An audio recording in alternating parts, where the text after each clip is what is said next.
watching New York's #1 news, Eyewitness News, now in high definition.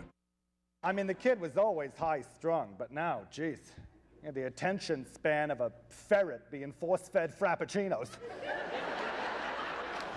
The way he was, obsessive-compulsive, he didn't know when to stop, and he would just scare these chicks off, you know? I mean, it was easy to scare off these preppy Connecticut chicks, let me tell you. The Players Theater has just announced an open-ended run of Straight Up with a Twist. It's an autobiographical comedy about a man who strives so hard to understand women, he begins to share their interests and is then mislabeled, so to speak, by his family and his friends. All 8 of the characters are played by one man, Paul Stroili. And we are honored to have him here with us this morning. Paul, thanks so much for being with us. Good morning. Appreciate your time. Hi, how are you? So, what prompted this autobiographical show? What prompted it, I have to clean up for television, actually. Well, let's do that then, because it's a family show. Yes, and it's Sunday morning.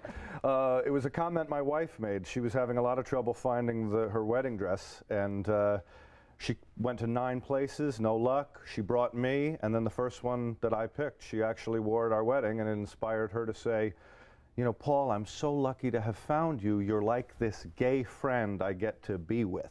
You know, and they're just sort of started the ball rolling from there. It's funny, my wife says that to me often too. Okay, so you have this comment, right?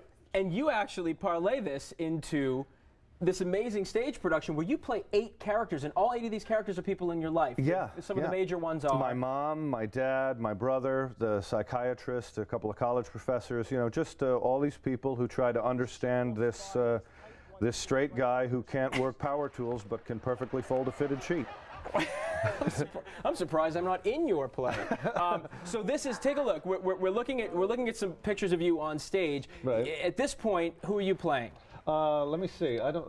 There's the leather jacket. This is just sort of a showcase of all the clothes from the '80s. That's the leather jacket that I say is what the Marlboro Man would wear if he smoked Virginia Slims.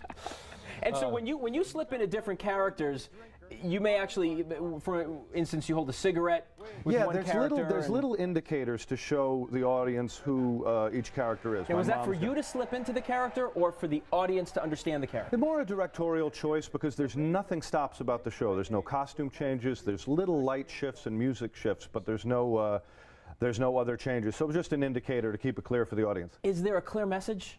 What does the audience leave with? The audience leaves with laughing at stereotypes. The whole misinterpreted straight guy thing is really just a jumping off point for our society's obsession with labels and how everyone has to be fit in a certain man's tribe. Man or whatever. Exactly, that's it. All right, and you talk about this notion of a Renaissance geek. Yes. What exactly is that? Well, the Renaissance geek is basically the heightened metrosexual. The metrosexual term has been thrown around. Of course. But the Renaissance geek is the guy who's so severe that he actually views it as a burden rather than something that he wears on his sleeve. So that's the Renaissance geek in a nutshell. And I'm curious, in just the last 30 seconds or so, when your parents see the show, when your brother sees the show, how do they react to, because you exaggerate their characters a little bit. My mother is so proud of the show, you would have no idea. She's the sort of person that if they asked her, you know, if you give us the kidney, you know, it will help Paul's career, she'd say, take the right one, it's a little larger. that would be. And your father?